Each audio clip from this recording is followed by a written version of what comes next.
welcome to First Things First. I'm Jenna Wolfe. That's the Hall of Famer Chris Carter. That is Nick Wright. What up, Jenna Wolfe? What's up, Nick Wright? Steve? Good morning, everybody. I need some coffee this morning. Need some coffee. Late night last night. Couple nights off, though. Back-to-back nights starting tonight with no playoff games. So some early bedtimes if we can. Cece and I were worried about you. What you're going to be doing the next couple nights, how you'll get through until Saturday. Well, it's also, my wife's also out of town. Be able to go to bed real early, try to catch up some sleep from the last 6 months. So it'll be good. Oh, that probably means you'll probably be in my neighborhood gambling, playing cards.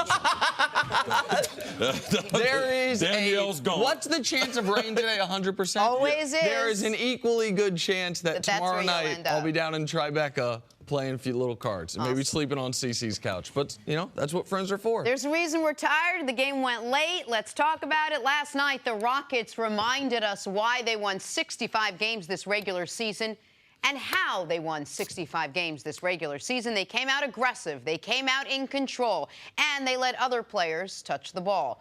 They also blew past the Warriors in Game 2 from start until finish. P.J. Tucker and Eric Gordon combined for 49 points after scoring just a combined 16 points in Game 1. The Rockets win, even up this series at a game apiece. Here's head coach Mike D'Antoni after the game. We are who we are, and we had to be who we are. We just did it better, longer. Guys believe it, and we're not going to change anything up. That would be silly on my part to panic. I mean, you don't do that.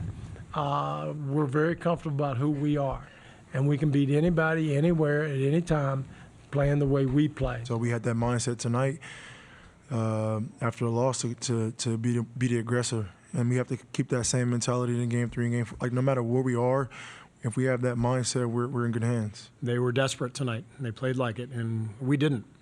And the results showed.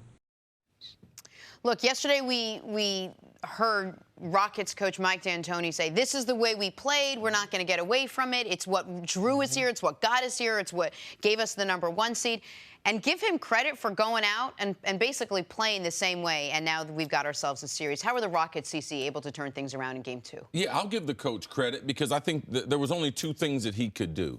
When he made those statements as far as, yes, we're an ISO team, but knowing that he isolated, and especially James Harden, more so in the first game than any other series, seeing what he did in game #2 where, yeah, they did isolation again, but they did it off the fast break. They did also isolation instead of a pick and roll, having Capella at the top of the key or extended out onto the court. No, they had him either in the corner or at the wing, which he didn't get in the way offensively as much. So, yes, this is the only style he can coach. Yep. So the coach is being right. Yeah, I mean, if you look back any years, go back to Phoenix, go back to any years he coached, this is what he's going to do. Now, this is the best personnel that he's ever had, and that's the reason why they won 65 games. But the things that you won't see is that when they went out and got P.J. Tucker, when they went out and got Chris Paul, yeah, we need spot-up shooters. We need other people to handle the ball, be more athletic. But we need guys who are tough and who can play some defense. And that's what you were able to see in this game.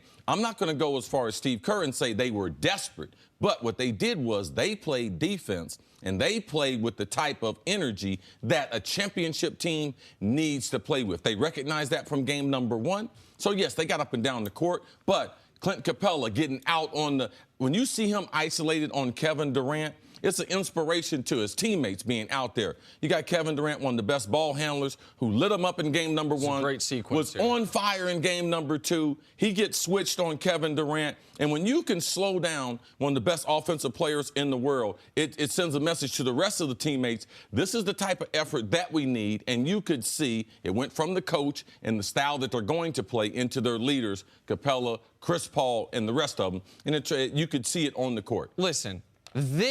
What you saw last night, that was Rockets basketball.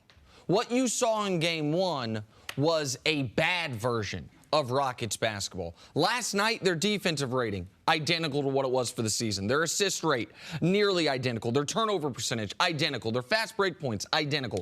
The only thing that was different about last night compared to who they were throughout the regular season is they were slightly better shooting, which is why they scored 127 as opposed to their regular season average, which was closer to 117. That's the only difference, right?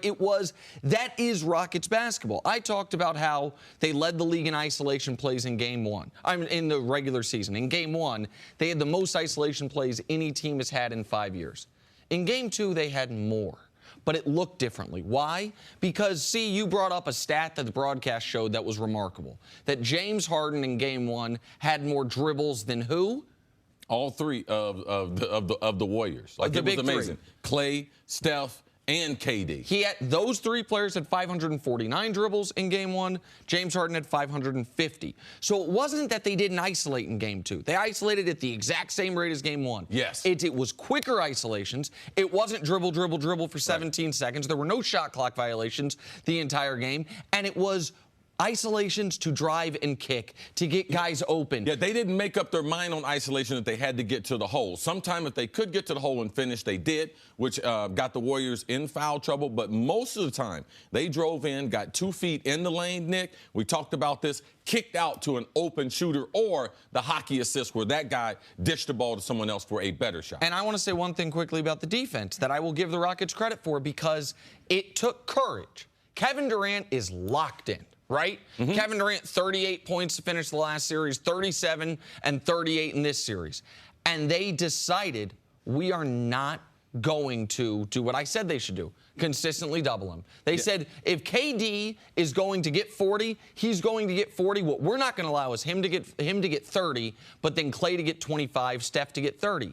And so while Kevin Durant has 75 points in these first 2 playoff games, he also has 1 assist in these first 2 playoff games. So they are not letting Kevin Durant create offense for other people. Let Steph see shots go in. Let Klay see shots go in.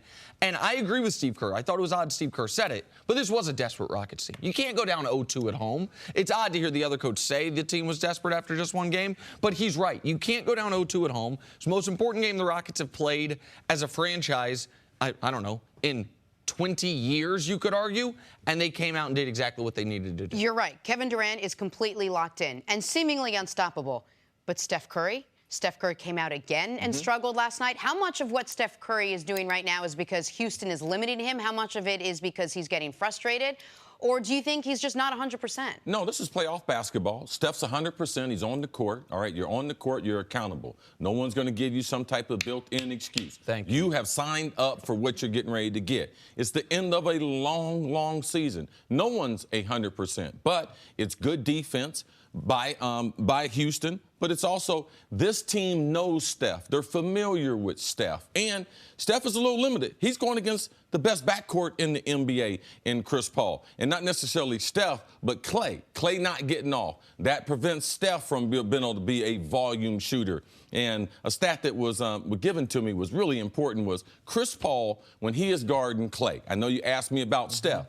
But Klay not being able to get off against Chris Paul has been big as far as the Rockets defense. He's shooting 25% field goal percent, 16% from three-point range when Chris Paul is on him. So you talk about the effect on the backcourt of the Golden State Warriors. A lot of it has to do with the Houston Rockets and Chris Paul. And part of what's going on with Steph, I keep harping on this point, not just because of foul trouble, but because of fatigue. The Rockets are hunting him down on the defensive end. They are making him work. And when you have to work defensively, when the way you get your offense, if you're Steph Curry, typically is running off that many screens, when it's playoff basketball, so it's a little more physical, and you're slight of frame, it's exhausting. The reason I'm really glad to see that you're not going to buy into what the broadcast was, which is always not 100%, is he injured, is if you watch the game, he's getting to the basket like vintage Steph Curry. His shots aren't falling. Yeah, but he's going against the best team in the NBA. Right, exactly. Proven over 82 games a schedule. No, exactly right. Like Steph, we have seen, Steph is one of the most dynamic offensive talents I've ever seen in NBA history. But we have seen time and again in different playoff series where the teams go at him defensively, where they beat him up on the offensive end, that he's going to have some stretches where he just isn't that effective offensively. And most teams, they put Steph on a guy where Steph can rest. You don't have that luxury when you go against the Rockets because everyone on the court is a threat to be able to score, be able to shoot, and to be able to dribble it from anywhere on the court. It's a key point. You can't hide him defensively, which is against most teams in the NBA, you can do that. It's a great point. 127-105 was your final. Houston right back in this series. Talk much more about this over the course of the show. Let's talk football on the other side. Coming up, Dak Prescott has some lofty expectations for himself, as lofty as it gets. Hear from him next on First Things First. At Buffalo Wild Wings, we'll admit that we often go overboard with our limited time offerings. We just can't help ourselves. Take our new signature sampler. For $15, you get wings and 3 shareable options, like fried pickles or cheese curds. Then there's our aptly named over-the-top nachos, a literal mountain of crispy tortilla chips loaded with your choice of pulled pork or honey barbecue chicken, corn, jalapenos, and more. Then top it all off with our new Platinum Margarita. Go overboard with us today at Buffalo Wild Wings. Wings, beer, sports. Available for a limited time while supplies last. Please drink responsibly. All right, let's talk Dallas Cowboys now. Quick history. 2 seasons ago, Cowboys went 13-3, made the playoffs. Last season, they went 9-7, missed the playoffs. Why? Ezekiel Elliott sat out 6 games. Des Bryant was average, and Dak Prescott took a step back. Prescott threw 13 interceptions, 3 times the amount he threw his rookie season. But Dak is still confident in his abilities. Here's what he had to say about the pressure of playing for a contract this season.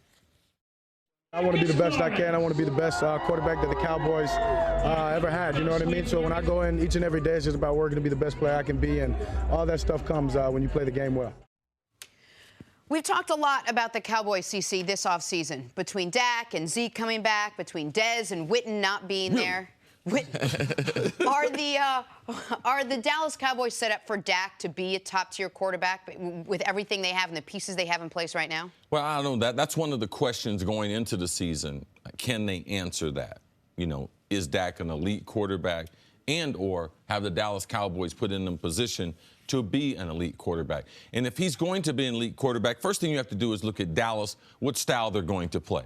Offensive line, they got 3 Pro Bowls on the offensive line. They got one of the top 2 or 3 running backs in the NFL. So it's going to be, offense going to be dictated on what they do. So they're going to be a running dominant team. What other quarterbacks have started their career on either running dominated teams or on teams that were defensive oriented, teams that the quarterbacks that have won the Super Bowl? Of recent history, Russell Wilson. Before that, Joe Flacco. And before that, Ben Roethlisberger.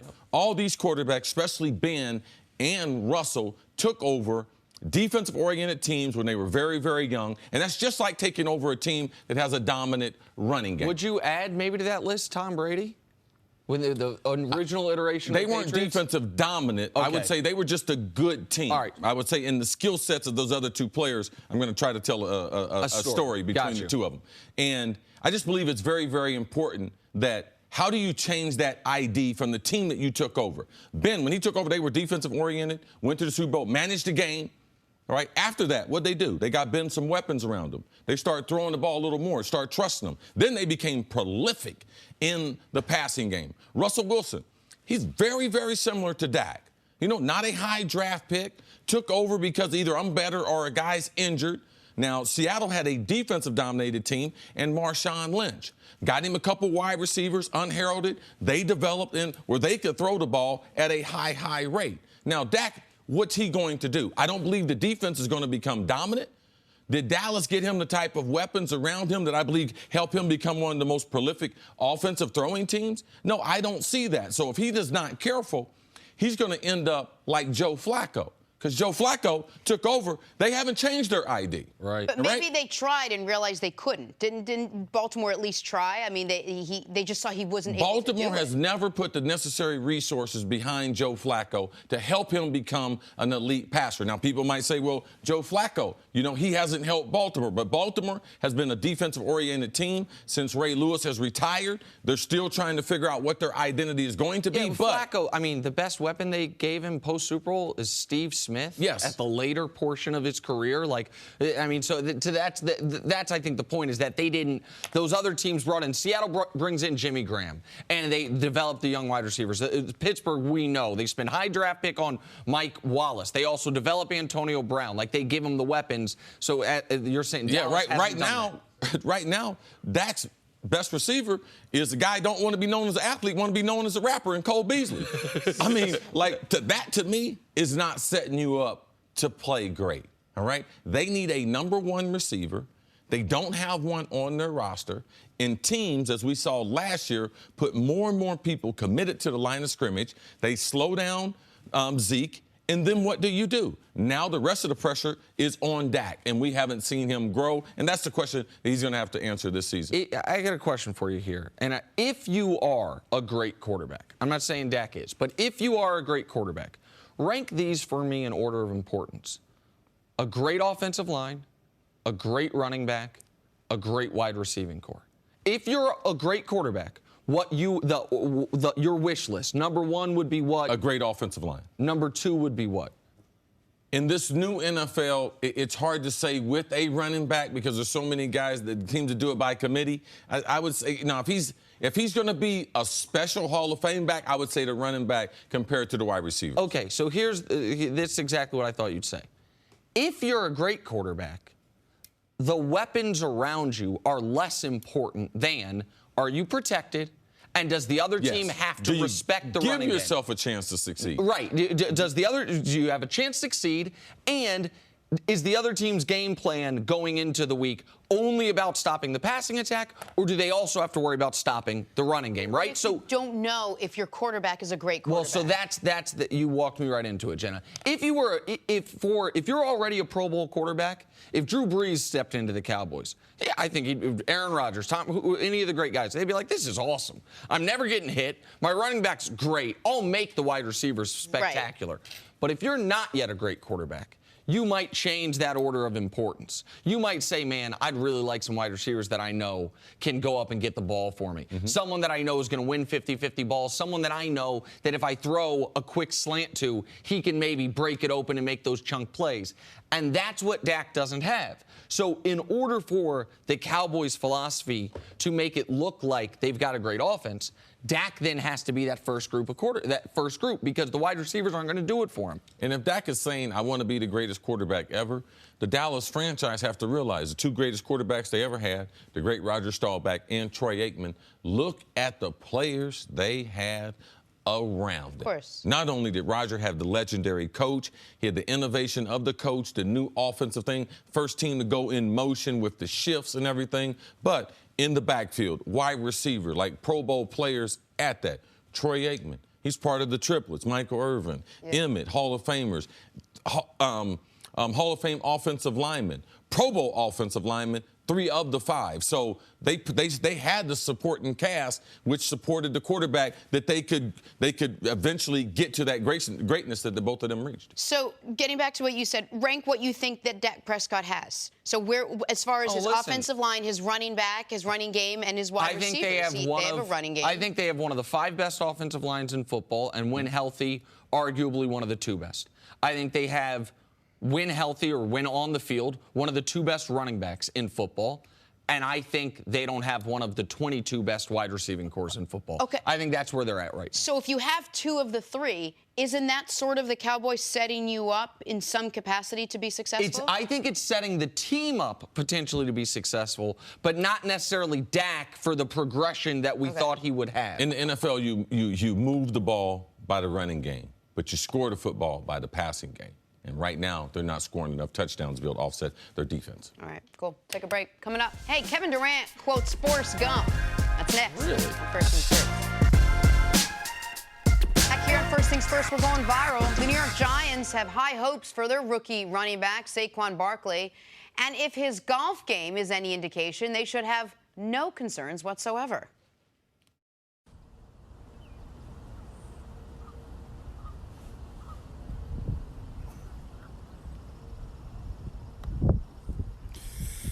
Bingo, baby, let's go. Let's go for the gram or the Snapchat. Was that what was the level of difficulty? Just because I want to make sure there's a proper correlation between that was about a 9-footer. How excited they got and how. Yeah, probably the percentage on PGA Tour from 9 to 12 feet is probably like 15%, but it's not a lot of guys fitting in the khakis like that. I didn't even know he even made the putt. Now, the probability of any human being getting into a pair of shorts like that now is not real high. Look at those quads. This is. That's what you call tight fit.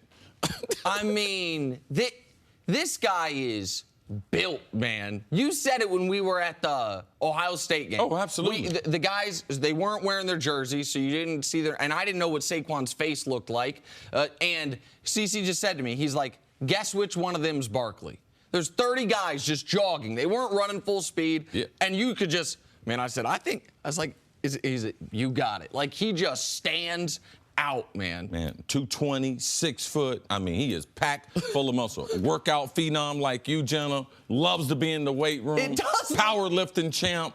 I mean, he's a special player. Zero character flaws. Yeah. And as you can see, the manufacturer's not used to that type of package. You know. In those shorts, it looks like it looked like they painted them on him. That's remarkable, man. They look good, though. I mean, they fit him well. The guys, by the way, our production staff thinks they're really cute, so they want me to call them Tiger Woods or Phil Mickelson. I know, they've been saying it in my ear. I chose to ignore it. But they wouldn't stop telling me. Same thing. Same thing. Bubba Quadson. That one was funny. That was well done. All right, I like it now. Stories to start your morning now. Yesterday, the NBA announced the 3 finalists for MVP, the Beard, the King, and the Brow. I wonder what their nicknames are. The winners of these awards will be announced on June 25th. Chris, who do you think should win MVP this year? Oh, James Harden. All right. Outstanding. The last 2 of the last 3 years, he should have taken home one of those trophies. They didn't give it to him. This is not a makeup year. He deserves it, and he's going to win it. He's going to win it. There is some intrigue. Will LeBron or Anthony Davis finish second? I think that'll be very close. I'm also curious how close Harden comes to unanimous. I don't think he'll be unanimous. I think LeBron and Anthony Davis will get 4 or 5 votes, but Harden's going to run away with it. The NBA also announced the 3 finalists for Rookie of the Year and for Rookie of the Year who sat out the first year. They combined both awards. Ben Simmons, Donovan Mitchell, and Jason Tatum. Nick, how great can this rookie class be all time? Well, when you consider the fact that all year long the discussion was Simmons or Mitchell, and now after this postseason, I think a lot of people are saying, man, I think Tatum might end up being the best of all of them. Oh, yeah. As far as top 3 goes, it's not quite LeBron, Wade, Bosh, but it's a hell of a rookie class, man. Oh, you can make a case for all of them. Ben Simmons, he was the most consistent. His triple-double numbers during his rookie year, outstanding. Donovan Mitchell, he's the real rookie of the year, true rookie of the year, drafted last year. And Tatum, if you throw in the playoffs, you could make a case for him being outstanding with the multiple 20-point games in a row, the most in franchise history. So you can't be wrong. Any of the players you select in that group. On to the NFL now. Cowboys defensive end Randy Gregory is officially applying for reinstatement with the NFL today. He was suspended all of last season for violating the NFL substance abuse policy. The Cowboys drafted him in the 2nd round back in 2015. CeCe, how big of a boost would getting Gregory back be for the Dallas Cowboys defense? It would help offset the lack of playmakers they have on their offense as far as wide receivers. If you pair him with DeMarcus Lawrence on the other side, you put him in a rush specialist situation, getting him back into the league. He is a guy that for multiple years can have 10 sacks for your organization. And you got to give credit to Jerry Jones here. People behind the scenes don't know about Jerry, the love he has for players, but he has gotten Randy the best care that money could buy. He's hung in there with him when a lot of people have given up on him. I also wrote a letter this week to the NFL for Randy to get him reinstated. I've been part of his overall recovery. He has done a great job in completing one of the most strenuous programs out there in the country, so we are cheering for Randy Gregory. And just quickly, the Cowboys in 2015 take Gregory, who's a first-round talent, falls because of the drug issues. 2016, take Jalen Smith, a first-round talent who falls because of an injury. Both the front 7 defensive guys. If they get both those guys back, the defense looks very different. All right, last, we have Des Bryant. Yesterday, Des replied to a tweet that asked if he regrets not taking the Ravens' 3-year contract offer, the only offer he's received since being let go by the Cowboys. Des tweeted back, nope, not one bit. Then he proceeded to blame the media for tarnishing his character. CeCe, do you think Des should have signed with the Ravens? No, I don't think he should. There's plenty of time left. I wouldn't sign a deal that I'm not happy with, because even though you're on a team, the player's not happy. So Des is motivated, but being stuck there, and from a skill set standpoint, I don't believe it's the best fit for him. As far as the quarterback that they do not have a good intermediate or short passing game. Joe Flacco throws the ball down the field. That's the best part of his throwing skill set. Dez is not that type of wide receiver. Him and Michael Crabtree are both that possession to intermediate wide receiver. Both of them are ex-receivers. So, no, I think Dez did the best thing for him. Continue to work out. Continue to hear from other teams, because I believe that would have been a long-term mistake, and because he wasn't happy. And also keep this in mind, it wasn't a one-year offer, it was a 3-year offer. Why does that matter? We just saw Dez struggle with a rookie quarterback and second-year quarterback in Dak Prescott. Who's going to be the Ravens quarterback, we believe most likely, a year from now, if not sooner? Lamar Jackson. Yes. A guy that is going to have a learning curve as far as throwing at the NFL level. I think that's fair to say. The same thing with Dak, what he went through with Dak in Dallas. Exactly right. So I understand I understand why Dez would say no to that. I don't understand why Dez is on Twitter as much as I am. I don't. I would like to think that if I were looking for a job, I would not be maybe actively antagonizing folks on Twitter. I know it can be hard. I know how powerful this thing can be. But I don't think that's helping Dez. I don't know how much it's hurting him, but I'm certain it's not helping him as far as trying to get the right team to offer him a job. You guys both make a great point. I didn't factor in the fact that Lamar Jackson could very well be their quarterback, and then you're playing with a young quarterback again. But you think he turned down that job because you don't think he fit in schematically and not because he wasn't happy with the money? It's the money and the length of the contract. You shouldn't sign a bad contract. Just because you're out of work, you can't be desperate. Like Dez is going to get a job in the NFL, and it doesn't fit his strong suit. Now, their organization, they do fit players like Dez. They do fit in, but I still believe there are better fits out there for Dez. Potentially Seattle. They had Brandon Marshall in last week, and if they're looking at Brandon Marshall, they're looking at a big receiver, possession. They should be looking at Dez Bryant, and they can handle his personality in that locker room with the style for which they. So Seattle, I believe, is another team that will be looking at a wide receiver as we get closer to training camp. Okay. We got ourselves a basketball series out west. Houston tied up the conference finals with a big win last night, aggressive on both ends of the court.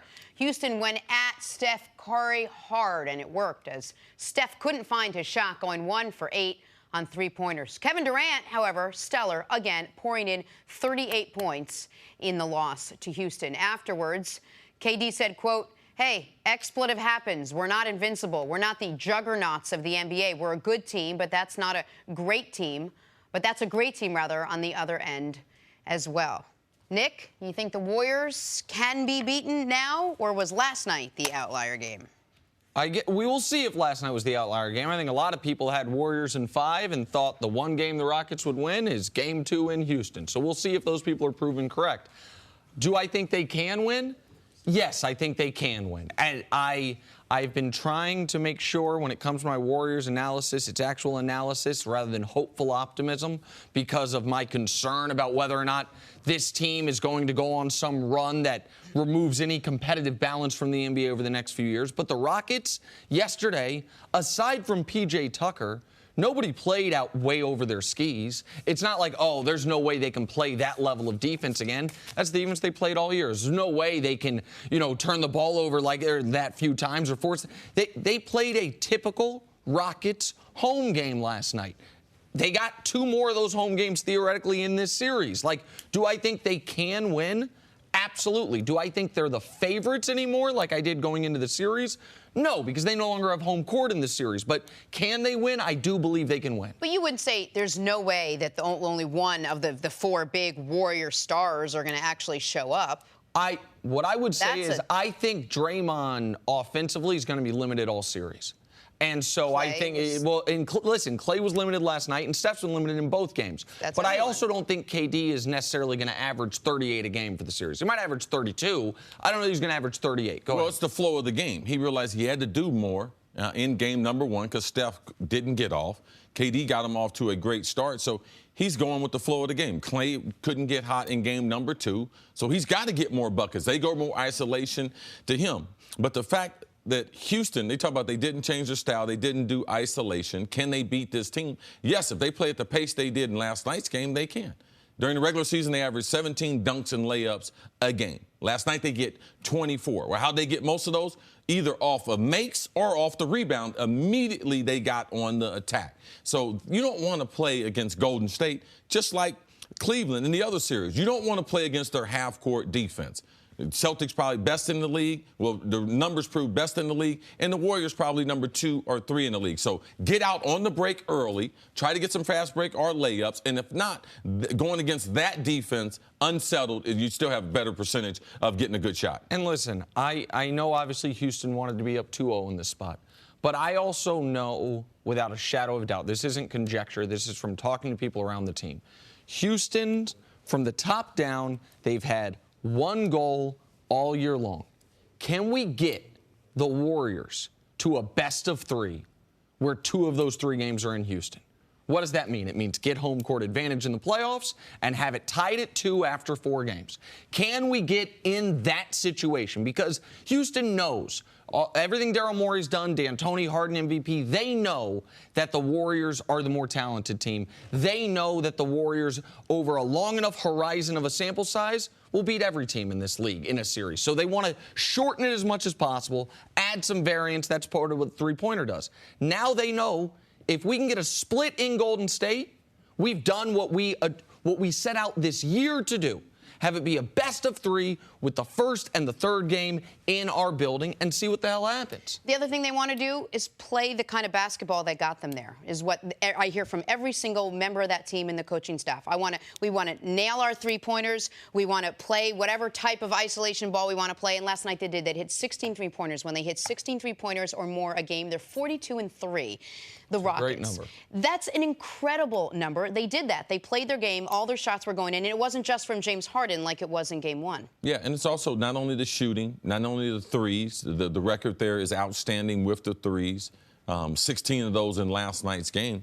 Defensively, how many quarters can they hold the Warriors under scoring 30 points? Last night's game, not one quarter. Scored 29 twice. All right, but not getting to 30. That is the number. The rest of the number for the NBA, the other teams, you want to try to keep them under 25 points. When you're playing against the Warriors, you want to keep them under 30. So not only the shooting numbers, you got to watch what they do from three-point line. Watch how many times they get to the hole and get dunks on our layups, and watch from a defensive standpoint, because the only way they're going to get a championship in Houston is if they continue that, keeping the Warriors under those explosive 35, 38-point quarters. And I want to talk, you mentioned Steph and Klay, so I want to talk about them each for a moment and then explain how Kevin Durant leads into that. Like, Steph, one of the reasons he's struggling is because they are making him work on the defensive end, because they are being as good as any team I've seen in recent memory, staying true to, we are not letting him have 6 inches of space. Now, because of that, he's been able to get to the rim quite a bit in this series, but he's not getting open jump shots.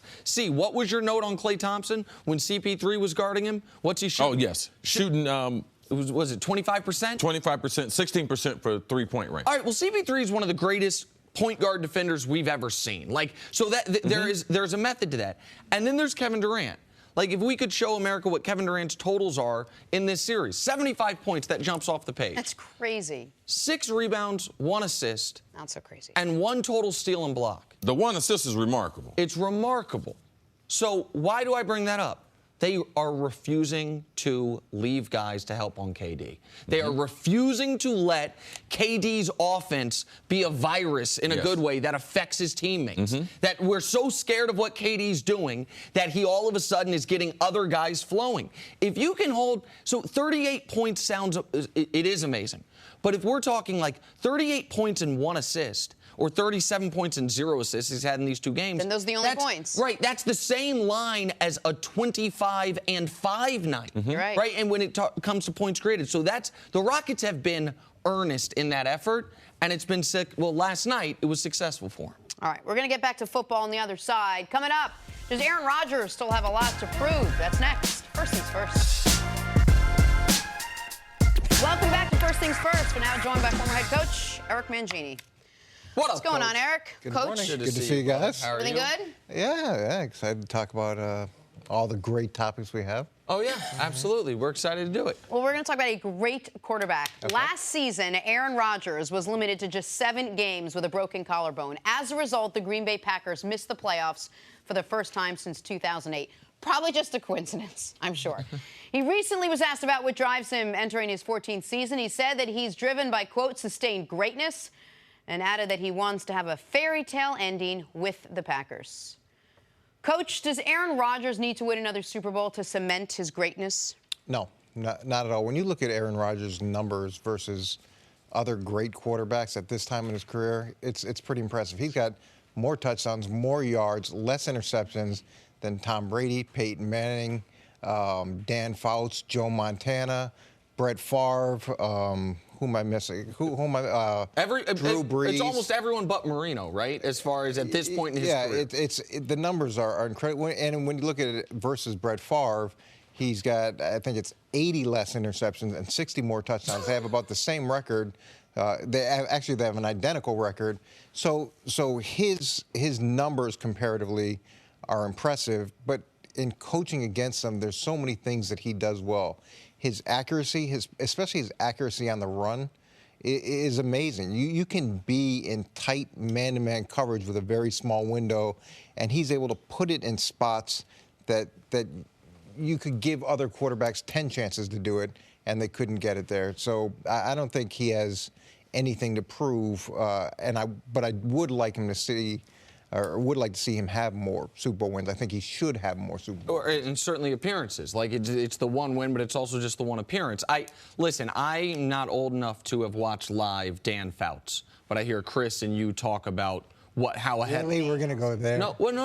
I'm not old. I'm really old. No. I didn't say Johnny Unitas. Chris. I didn't say that's not what I was doing. I was trying. You boys were walking there with leather helmets. You twisting something negative. I was trying to be. Okay. I've heard you guys both talk about. Einstein. Unbelievable. Yeah. I've heard you guys both talk about how almost ahead of his time he was with what he was able to do throwing the football in that era. Dan Marino I was able to see, and Dan Marino, what he was able to do from basically his second year in the league is when he took Miami to the Super Bowl.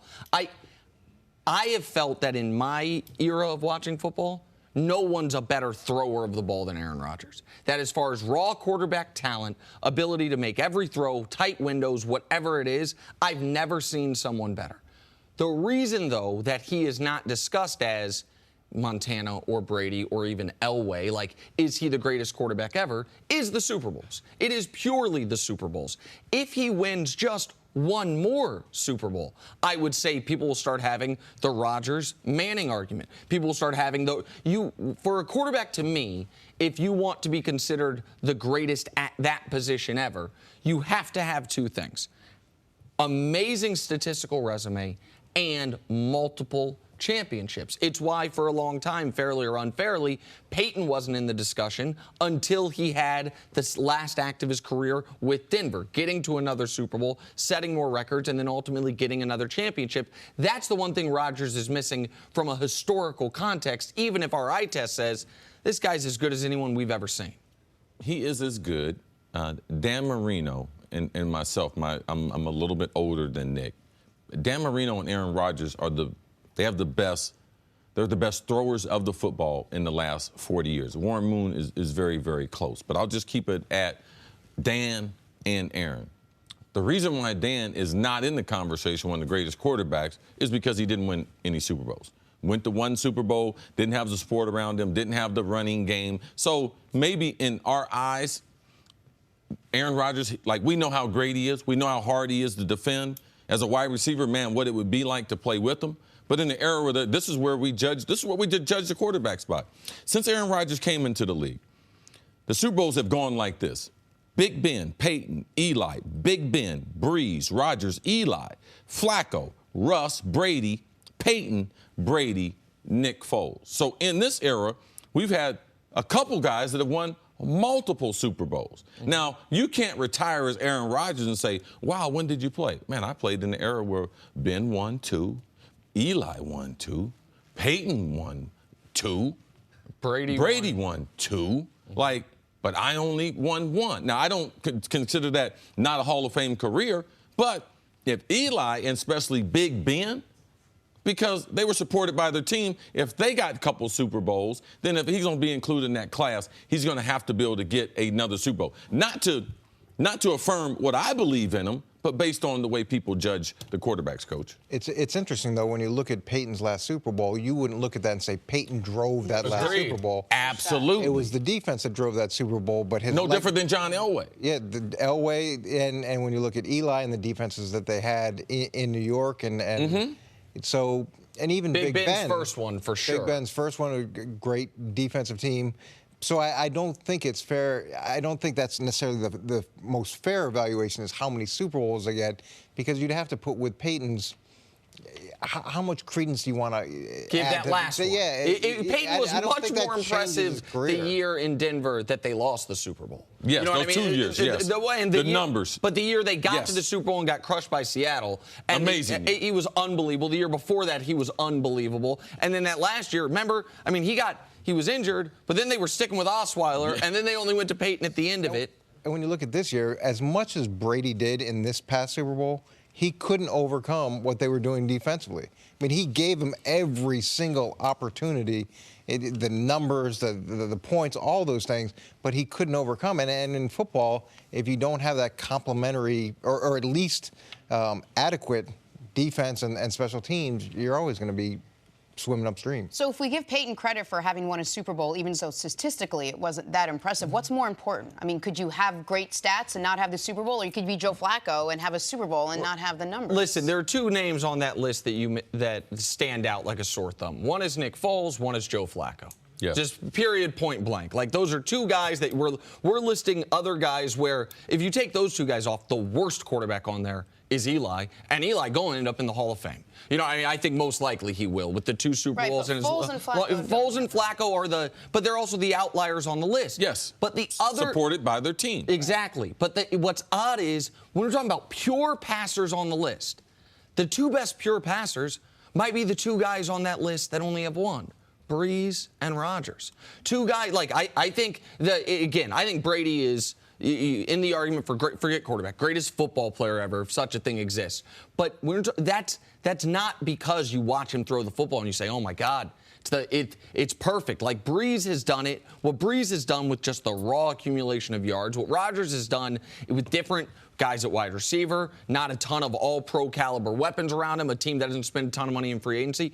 It's remarkable, but I just know I didn't set the rules on how we evaluate these guys. I didn't set the rule that Dan Marino gets disqualified from the discussion, but Dan Marino's been disqualified from the discussion. Like, Warren Moon doesn't really get to participate in the discussion. Like, those have been the rules that we kind of inherited. It's why you look at Elway's stats.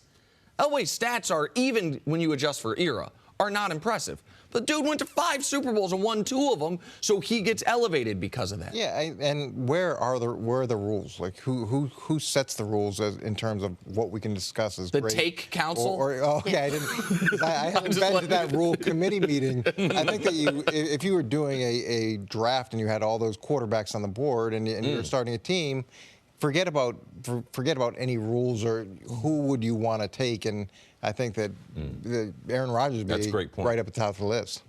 All right. Coach, we'll see you a little bit later in the show. All right. Drop the mic, Coach. Coming up. That's why I ended it there. He did it. Did you do it? Barely heard it. How did the Rockets figure out how to beat the Warriors? Steven Jackson in next with all that insight next on First Things First. Back here on First Things First, Steven Jackson is here. Steven, you're not just a tough guy when we introduce you. I watched your workout. Steven, let me tell you what Steven did. He put a camera, hit live. He didn't need to entertain. He didn't anything. He just went and did his workout. If you want to join, come join and watch. And if you don't, you don't. And just put it out there, Steven Jackson. And did you get some shots up yesterday, too? Yeah, I worked on my game for about 2 hours at the NBPA gym. They got a nice facility over there, man. Nice facility. Man, Big 3 folks going to be they're going to pay. I led in scoring last year. They're going to pay this year, too. Scoring champ, Steven Killer Jackson. threes. All right. Well, we also want you for your insight. Big game last night. So much for the Rockets being out of this series. So much for ISO ball not working for him this postseason. So much for the unstoppable offense of the Golden State Warriors. The Rockets were good and aggressive, and unlike Game 1, they got help from players not named James Harden last night. P.J. Tucker and Eric Gordon combined for 49 points. Here's their head coach after the game. We are who we are, and we had to be who we are. We just did it better, longer. Guys believe it, and we're not going to change anything up. That would be silly on my part to panic. I mean, you don't do that. we're very comfortable about who we are. And we can beat anybody, anywhere, at any time, playing the way we play. So we had that mindset tonight after a loss to be the aggressor. And we have to keep that same mentality in game 3 and game 4. Like, no matter where we are, if we have that mindset, we're in good hands. They were desperate tonight. They played like it, and we didn't. And the results showed. Steven Jackson took some issue with what head coach Mike D'Antoni was saying. Talk Anybody, anywhere, any place, any time. Okay, D'Antoni, you wasn't talking like this after game 1. I didn't hear crickets. All I heard was crickets. You wasn't this confident after game 1. We are who we are. Okay, we understand that. But thank you for letting us know that you changed your offense, because y'all didn't do the same thing. James Harden didn't have 6,000 dribbles.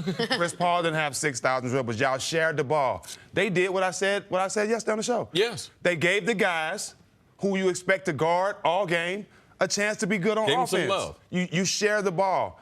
We all said ISO ball wasn't going to win. They trying to stick in their ways and say it in the media, but they did not play like that last night. They shared the ball. Good thing about it, on defense, they was the hit first team. Golden State was the hit first team the first game. They came out and played with a sense of urgency, did what they had to do. Eric Gordon, I think he can play like this the rest of this series. I think he can be solid and score points. P.J. Tucker, absolutely not. Okay? We can't depend on that? 12 20-point games in 522 games. Okay? I think you said P.J. Tucker couldn't score 22 again if they locked him in the arena. By himself. Okay? If you expect on 88% shooting. If you expect this P.J. Tucker to get 22 points a game for the rest of the series, you lost your mind. Okay? You don't know anything about basketball. But great game for them last night. They did what they had to do to win this game, going back to Golden State. Here's the only thing you said I'd take issue with is they were equally as isolation heavy in game 2 as game 1, but they were totally different types of isolation. How they did it. Your point on the dribbling, it wasn't a 14-second isolation where James Harden's just cross the whole time. It was quicker isolations that led to open shots for the role players. It was driving kicks. In game 1, Harden had 26 of those isolations by himself. Yesterday, he had 16. CP3 had 16. Nick, how many times did Harden dribble the ball in game number 1? 550 times, according to Spectrum. And how many shots did he take? In game 1? 500. No. Right. But it was night and day. It's night and day. The dribbling note is he dribbled the ball 550 times. Steph, KD, and Clay dribbled combined 549. The broadcast did a great job showing that. So that you just visually you saw last night, even though it was still ISO heavy, it was back to the type of basketball I saw the Rockets play all year, which was excellent defense, top 6 defense in the regular season, top 3 defense in the postseason. They shared the basketball, and they ran on you. Like, that's who they were this regular season. Yeah, the fast break points and the defense. That's the difference in this Houston team, not only the depth for which they had. I like that they went with a tighter rotation. Now, let me tell you about your boy, Luke Richard. He can't come off the bench again. Next time he come off the bench, need to be at the parade. Like, he was awful in quarter number 1 after being bad in quarter number 2. Layups, man. But at the end of the day, it's about defense. Houston, are they going to be different in the playoff than any other Houston team we've seen? 2016, where they rank as far as defense, 26. This year, a top 10 team, ranked number 6. And it starts with their point guard in Chris Paul. When he was guarding Clay, when Clay was going against everyone else, Harden was guarding him, shooting 50%, 60% from three-point line. When Gordon is guarding, he's shooting 40 and 33%. When CP is on Clay, it's been the matchup of the first two games. He's shooting 25% from the field and 16% from three-point. So we can talk about their offense. We can talk about fast break points. All those things true. But their defense is what sets them apart from any other team that we have seen that just played at pace and shot threes. Yeah, they were real physical last night. And I even though KD had a great game, I think Ariza set the tone. He came out, he was banging KD, he was talking to him, getting him to talk trash. I think that got everybody else on the team going. And like I said, Chris Paul, he's a great defender. He knows how to dirty the game up. Trust me, he's a feisty little guy. But I guarantee you he won't be able to stop Clay for the rest of the series like that. Their goal is not stop KD, because you saw that. They're letting KD do what he wants to do. Yeah, you can't do that anyway. Correct, but look what happened to the rest of the team. Right. For example, Steph Curry. What happened with Steph Curry last night? He just hasn't been able to find his shot, and he whether he's injured or not, he just doesn't look like he's comfortable or has control over his matchup out there. Yeah, wait, let's address the injury thing. Do you think he's injured, or do you care? I don't care, and I don't think he's hurt. If you're out there on the court at this point, you're healthy. James and Chris Paul did a great job, but I was about to say something about KD. He can lead this team all he wants. He can score all the points, but last night, that team looked like they was fresh out of V-Live strip club at the beginning of the game. They was V-Live got shut down for not paying its taxes. V-Live have strip clubs all around. The one in Houston got shut down for not paying its taxes. It's a different name now. Okay, gotcha. Yes, go ahead, as you were. Literally couldn't be more inside. G5. You got it. You got it. My bad. But they look like they came out. No other morning show will have that. None. Shout out to DC. My boy DC. They came out just like they was tired, like they fresh out the club, and Making they had it rain so a different many type of way, gentlemen. Exactly. Okay.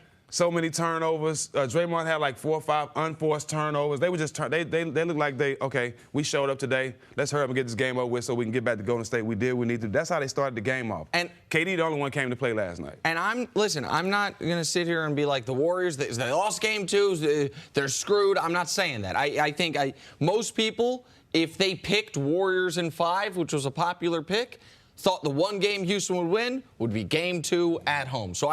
But what I will say is Golden State has, in the series, the only series they've lost in this era, everyone focuses on the final 3 games against Cleveland, when LeBron went off, when they blew the 3-1 lead. The turning point in that series... They didn't have KD. I understand that, but just stay with me for a second. They were up 2-0 against Cleveland, and in Game 3, they came out, didn't care. They could have won the series that night. And in the first quarter, I believe in that game, they were down 21 points almost instantly. They did not come out with a sense of urgency. I feel like last night, they could have won the series. If you steal the first 2 on the road, and now all of a sudden Houston not only has to win 4 out of 5 against you, but 3 of those games are in Golden State, you're finished. They could have won, and they didn't come out with a sense of urgency. I know the Rockets were desperate, but the Warriors could have been desperate to win the championship last night. Those first 6 minutes were critical. When they threw the ball away, when they weren't even getting attempts. So I don't like the fact that, they could have taken over the series. Yeah, but there's a championship team on the other side that won 65 games for a reason. Sure. You mention it, but the only reason why I know it is because you tell me all the time. It's only 20 teams won 65 games. Well, the Houston Rockets are one of those teams. And 15 of those teams have won a championship. And so to get back to Jenna's question on Steph, I think, listen, Steph is, when he is locked in, he is almost unguardable because he can pull up from 37 feet, and it looks like a good shot. Steph is unguardable when they don't let him touch him.